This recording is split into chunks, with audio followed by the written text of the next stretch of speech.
Hi, welcome to Kingston Libraries Live. It's Beth here, ready to read you another chapter of The Railway Children. Chapter 9, The Pride of Perks. It was breakfast time. Mother's face was very bright as she poured the milk and ladled out the porridge. "I've sold another stories, chickies," she said. "The one about the King of the Mussels, so there'll be buns for tea. You can go and get them as soon as they're baked. About 11, isn't it?" Peter, Phyllis and Bobby exchanged glances with each other, 6 glances in all. Then Bobby said, "Mother, would you mind if we didn't have the buns for tea tonight, but on the 15th? That's next Thursday." "I don't mind when you have them, dear," said Mother. "But why?" "Because it's Perks's birthday," said Bobby. "He's 32 and he says he doesn't keep his birthday anymore because he's got other things to keep, not rabbits or secrets, but the kids and the missus." "You mean his wife and children?" said Mother. "Yes," said Phyllis. "It's the same thing, isn't it?" "And we thought we'd make a nice birthday for him. He's been so awfully jolly decent to us, you know," said Peter. "And we agreed that the next bun day we'd ask you if we could." "But suppose there hadn't been a bun day before the 15th, said Mother. "Oh, then we meant to ask you to let us anticipate it and go without the bun day came." "Anticipate," said Mother. "I see. Certainly. It would be nice to put his name on the buns with pink sugar, wouldn't it?" "Perk," said Peter, "is not a very pretty name." "His other name's Albert," said Phyllis. "I asked him once." "We might put A.P., said Mother. "I'll show you how when the day comes." This was all very well as far as it went, but even 14 halfpenny buns with A.P. on them in pink sugar do not of themselves make a very grand celebration.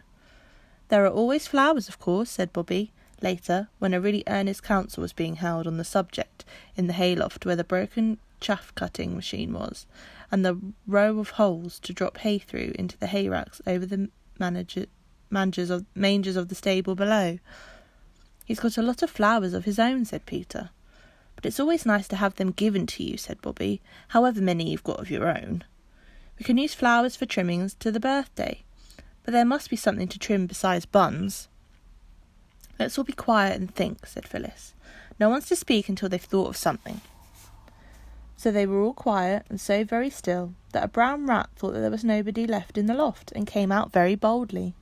When Bobby sneezed, the rat was quite shocked and hurried away, for he saw that a hayloft where such things could happen was no place for a respectable middle-aged rat that liked a quiet life. "Hooray!" cried Peter suddenly. "I've got it!" He jumped up and kicked at the loose hay. "What?" said the others eagerly. "Why, Perks is so nice to everybody. There must be lots of people in the village who'd like to help make him a birthday. Let's go round and ask everybody." "Mother said we weren't to ask people for things," said Bobby doubtfully. "For ourselves, she meant, silly, not for other people. I'll ask the old gentleman too. You see if I don't," said Peter. "Let's ask Mother first," said Bobby. "Oh, what's the use of bothering Mother about every little thing," said Peter, "especially when she's busy. Come on, let's go down to the village now and begin." So they went. The old lady at the post office said she didn't see why Perks should have a birthday any more than anyone else. "No," said Bobby, "I should like everyone to have one, only we know when his is." "Mine's tomorrow," said the old lady, "and much notice anyone will take of it. Go along with you." So they went. And some people were kind, and some were crusty, and some would give, and some would not. It is rather difficult work asking for things, even for other people, as you have no doubt found if you ever tried it. When the children got home and counted up what had been given and what had been promised, they felt that for the first day it was not so bad. Peter wrote down the list of things in the little pocket book where he kept the numbers of his engines. These were the lists. Given: a tobacco pipe from the sweet shop, half a pound of tea from the grocer's, a woolen scarf slightly faded from the draper's, which was the other side of the grocer's, a stuffed squirrel from the doctor. Promised: a piece of meat from the butcher, 6 fresh eggs from the woman who lived in the old turnpike cottage, a piece of honeycomb and 6 bootlaces from the cobbler, and an iron shovel from the blacksmith's. Very early the next morning, Bobby got up and woke Phyllis. This had been agreed on between them. They had not told Peter because they thought he would think it silly, but they told him afterwards when it had turned out all right. They cut a big branch of roses and put it in a basket with the needlebook that Phyllis had made for Bobby on her birthday, and a very pretty blue necktie of Phyllis's. Then they wrote on a paper, "For Mrs. Ransom, with our best love, because it is her birthday." And they put the paper in the basket, and they took it to the post office and went in and put it on the counter and ran away before the old woman in the post office had time to get into her shop. When they got home, Peter had grown confidential over helping Mother to get the breakfast and had told her their plans. "There's no harm in it," said Mother, "but it depends how you do it. I only hope we don't be offended and think it's charity. Poor people are very proud, you know." "It isn't because he's poor," said Phyllis. "It's because we're fond of him." "I'll find some things that Phyllis has outgrown," said Mother, "if you're quite sure you can give them to him without his being offended. I should like to do something little for him because he's been so kind to you. I can't do much because we're poor ourselves." "What are you writing, Bobby?" "Nothing particular," said Bobby, who had suddenly begun to scribble. "I'm sure he'd like the things, Mother." The morning of the 15th was spent very happily in getting the buns and watching Mother make AP on them with pink sugar. You know how it's done, of course. You beat up whites of eggs and mix powdered sugar with them and put in a few drops of cochineal. And then you make a cone of clean, white paper with a little hole at the pointed end and put the pink sugar egg icing in at the big end. It runs slowly out of the pointed end and you write the letters with it just as you would a great fat pen full of pink sugar ink. The buns looked beautiful with AP on every one, and when they were put in a cool oven to set the sugar, the children went up to the village to collect the honey and the shovel and the other promised things. The old lady at the post office was standing on her doorstep. The children said, "Good morning," politely, as they passed. "Here, stop a bit," she said. So they stopped. "Those roses," she said. "Did you like them?" said Phyllis. "They were as fresh. I made the needlebook, but it was Bobby's present." She skipped joyously as she spoke. "Here's your basket," said the post office woman. She went in and brought out the basket. It was full of fat red gooseberries. "I dare say Perks's children would like them," she said.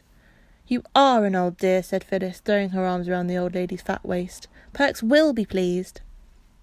"He won't be half so pleased as I was with your needlebook and the tie and the pretty flowers and all," said the old lady, patting Phyllis's shoulder. "You're good little souls, that you are. Look here, I've got a pram round the back in the wood lodge. It was got for my Emmy's first. That didn't live but 6 months, and she never had but that one. I'd like Mrs. Perks to have it. It'd be good to help her with that great boy of hers. Will you take it along?" "Oh," said all the children together. When Mrs. Ransom had got out of the perambulator and taken off the careful papers that covered it and dusted it all over, she said, "Well, there it is. I don't know but what I'd have given it to her if I thought of it. Only I didn't quite know if she'd accept it from me. You tell her it was my Emmy's little one's pram. Oh, isn't it nice to think there's going to be a real life baby in it again?" "Yes," said Mrs. Ransom, sighing, and then laughing. "Here, I'll give you some peppermint cushions for the little ones, and then you run along before I give you the roof off my head and the clothes off my back." All the things that had been collected for Perks were packed into the perambulator, and at 3:30 Peter and Bobby and Phyllis wheeled it down to the little yellow house where Perks lived. The house was very tidy. On the window ledge was a jug of wild flowers, big daisies, and red sorrel, and feathery, flowery grasses. There was a sound of splashing from the wash-house, and a partly washed boy put his head round the corner. "Mother's a-changing of herself," he said. "Down in a minute," a voice sounded down the narrow, freshly scrubbed stairs. The children waited. Next moment the stairs creaked and Mrs. Perks came down, buttoning her bodice. Her hair was brushed very smooth and tight, and her face shone with soap and water. "I'm a bit late changing, miss," she said to Bobby, "owing to me having an extra clean-up today, along old Perks happening to name it being his birthday. I don't know what put it into his head to think of such a thing. We keeps the children's birthdays, of course, but him and me, we're too old for such like, as a general rule." "We knew it was his birthday," said Peter, "and we've got some presents for him outside in the perambulator." As the presents were being unpacked, Mrs. Perks gasped. When they were all unpacked, she surprised and horrified the children by sitting suddenly down on a wooden chair and bursting into tears. "Oh, don't," said everybody. "Oh, please don't." And Peter added, perhaps a little impatiently, "What on earth is the matter? You don't mean to say you don't like it?" Mrs. Perks only sobbed.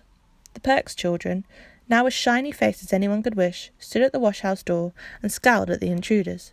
There was a silence, an awkward silence. "Don't you like it?" said Peter again, while his sisters patted Mrs. Perks on the back. She stopped crying as suddenly as she had begun. There, don't you mind me. I'm all right," she said. "Like it? Why, it's a birthday such as Perks never had. Not even when he was a boy and stayed with his uncle, or who was a corn chandler in his own account. He failed afterwards. Like it? Oh." And then she went on and said all sorts of things that I won't write down, because I am sure that Peter and Bobby and Phyllis would not like me to. Their ears got hotter and hotter, and their faces redder and redder, at the kind things Mrs. Perks said. They felt they had done nothing to deserve all this praise. At last Peter said, "Look here, we're glad you're pleased, but if you go on saying things like that, we must go home.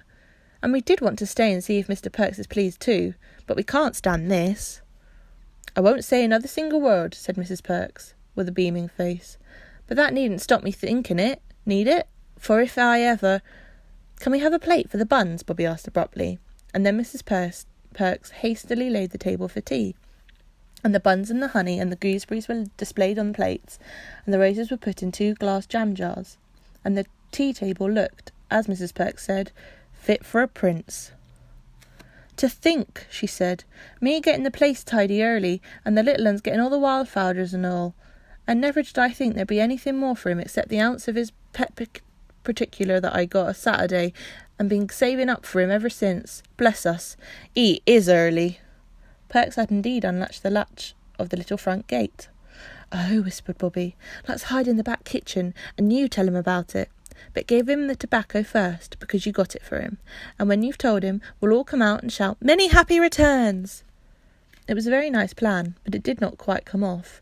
To begin with, there was only just time for Peter and Bobby and Phyllis to rush into the wash-house, pushing the young and open-mouthed Perks children in front of them. There was not time to shut the door, so that, without at all meaning it, they had to listen to what went on in the kitchen. The wash-house was a tight fit for the Perks children and the 3 Chimneys children, as well as all the wash-house's proper furniture, including the mangle and the copper. "Hello, old woman," they heard Mr. Perks's voice say. "Here's a pretty set-out." "It's your birthday tea, Bert," said Mrs. Perks. "And here's an ounce of every extra particular. I got it on Saturday along of you happening to remember it was your birthday today." "Good old girl," said Mr. Perks, and there was the sound of a kiss.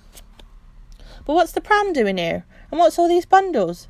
And where did you get that sweet stuff? And—" The children did not hear what Mr. Perks replied, because just then Bobby gave a start, put her hand in her pocket, and her whole body grew stiff with horror. "Oh," she whispered to the others, "whatever shall we do? I forgot to put the labels on any of the things. He won't know what's from who. He'll think it's all us, and that we're trying to be grand or charitable or something horrid." "Hush," said Peter. And then they heard the voice of Mrs. Perks, loud and rather angry. "I don't care," he said. "I won't stand it, and so I tell you straight." "But," said Mrs. Perks, "it's them children you make such a fuss about, the children from the 3 Chimneys." "I don't care," said Perks firmly. "Not if it was an angel from heaven. We've got on all right all these years and no favours asked. I'm not going to begin these sorts of charity goings on at my time of life, so don't you think it, Nell." "Oh, hush," said poor Mrs. Perks. "Bert, shut your silly tongue, for goodness sake. The all 3 of them is in the wash-house, a listening to every word you speaks." "Then I'll give 'em something to listen to," said the angry Perks. "I've spoke my mind to them before now, and I'll do it again," he added, and he took 2 strides to the wash-house door and flung it wide open, as wide, that is, as it would go, with the tightly packed children behind it. "Come out," said Perks. "Come out and tell me what you mean by it. Have I ever complained to you of being short as you comes this charity lay over me?" "Oh," said Phyllis, "I thought you'd be so pleased. I'd never try to be kind to anyone else as long as I live. No, I won't, not ever." She burst into tears. "We didn't mean any harm," said Peter. "It ain't what you means as much as what you does," said Perks. "Oh, don't," cried Bobby, trying hard to be braver than Phyllis, and to find more words than Peter had ever done for explaining it. "We thought you'd love it. We always have things on our birthdays." "Oh, yes," said Perks. "Your own relations, that's different."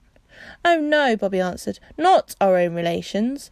All the servants always gave us things at home, and us to them when it was their birthdays. And when it was mine, and Mother gave me the brooch like a buttercup, Mrs. Viney gave me 2 lovely glass pots, and nobody thought she was coming the charity to lay over us." "If it had been a glass pots here," said Perks, "I wouldn't have had said so much. It's there being all these heaps and heaps of things I can't stand.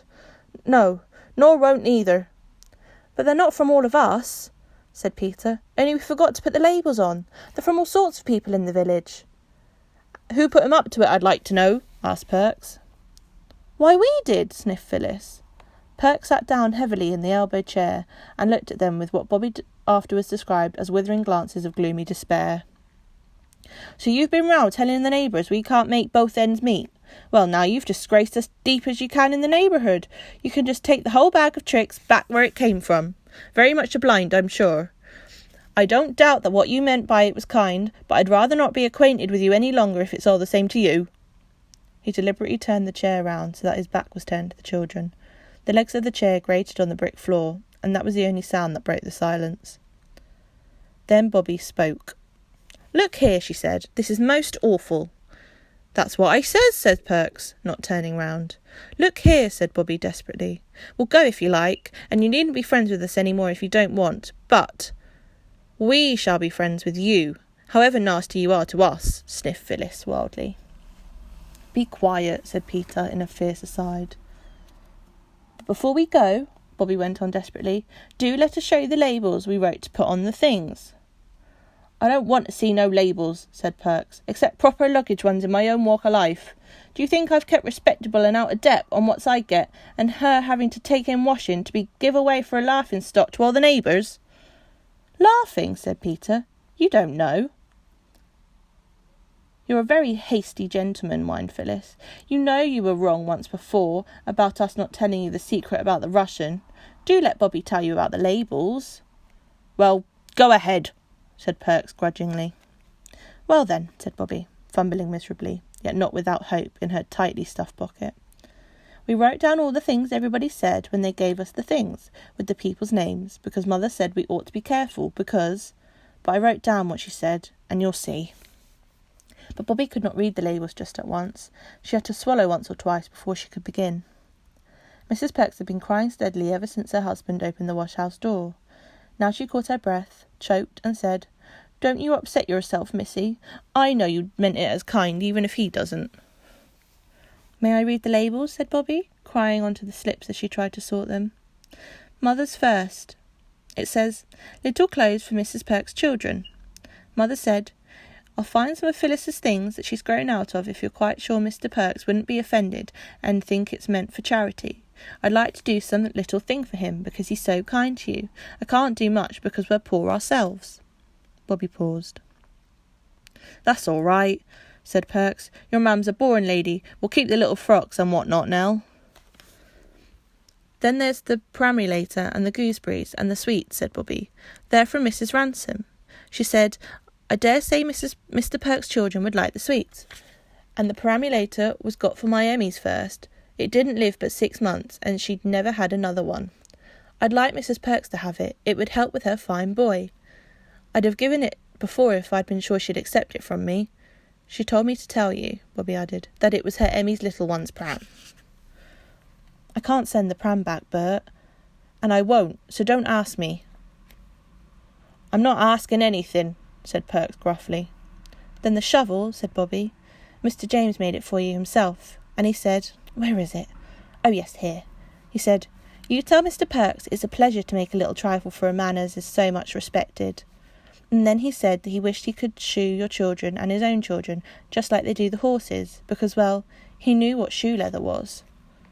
"James is a good enough chap," said Perks. "Then the honey," said Bobby in haste, "and the bootlaces. He said he respected a man that paid his way, and the butcher said the same, and the old turnpike woman said many was the time you'd lent her a hand with her garden when you were a lad, and things like that came home to roost. I don't know what she meant. And everybody who gave anything said they liked you, and it was a very good idea of ours. Nobody said anything about charity, or anything horrid like that. And the old gentleman gave Peter a gold pound for you, and said you were a man who knew your work. And I thought you'd love to know how fond people are of you, and I never was so unhappy in my life. Goodbye.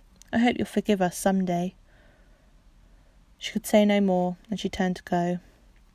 "Stop," said Perks, still with his back to them. "I take back every word I've said contrary to what you wish. Now, set on the kettle." "We'll take the things away if you're unhappy about them," said Peter, "but I think everybody will be most awfully disappointed, as well as us." "I'm not unhappy about 'em," said Perks. "I don't know," he added, suddenly wheeling the chair round and showing a very odd-looking, screwed-up face. "I don't know as ever I was better pleased. Not so much with the presents, though they're a right collection, but the kind respect of our neighbours. That's worth having, eh, Nell?" "I think it's all worth having," said Mrs. Perks. "And you've made a most ridiculous fuss about nothing, Bert, if you ask me." "No, I ain't," said Perks firmly. "If a man didn't respect himself, no one wouldn't do it for him." "But everyone respects you," said Bobby. "They all said so." "I knew you'd like it when you really understood," said Phyllis brightly. "You'll stay to tea?" said Mr. Perks. Later on, Peter proposed Mr. Perks's health, and Mr. Perks proposed a toast, also honoured in tea, and the toast was, "May the garland of friendship be ever green," which was much more poetical than anyone had expected from him. "Jolly good little kids, those," said Mr. Perk to his wife as they went to bed. "Oh, they're all right, bless their hearts," said his wife. "It's you that's the aggravated old thing that ever was. I was ashamed of you, I tell you." "You didn't need to be, old gal. I climbed down handsome soon as I understood it wasn't charity. But charity's what I never did abide, and won't neither." All sorts of people were made happy by that birthday party. Mr. Perks and Mrs. Perks and the little Perkses, by all the nice things and by all the kind thoughts of their neighbours. The 3 Chimneys children by the success, undoubted though unexpectedly delayed, of their plan, and Mrs. Ransom every time she saw the fat Perks baby in the perambulator. Mrs. Perks made quite a round of visits to thank people for their kind birthday presents, and after each visit felt that she had a better friend than she had thought. "Yes," said Perks reflectively, "it's not so much about what you does as what you means, that's what I say. Now if it had been charity—" "Oh, drat charity," said Mrs. Perks. "Nobody won't offer you charity, Bert, however much you was to want it, I lay. That was just friendliness, that was." When the clergyman called on Mrs. Perks, she told him all about it. "It was friendliness, wasn't it, sir?" she said. "I think," said the clergyman, "it was what is sometimes called as loving kindness." So you see, it was all right in the end. But if one does start that sort of thing, one has to be careful to do it in the right way. For, as Mr. Perks said, when he had time to think it over, it's not so much what you do as what you mean.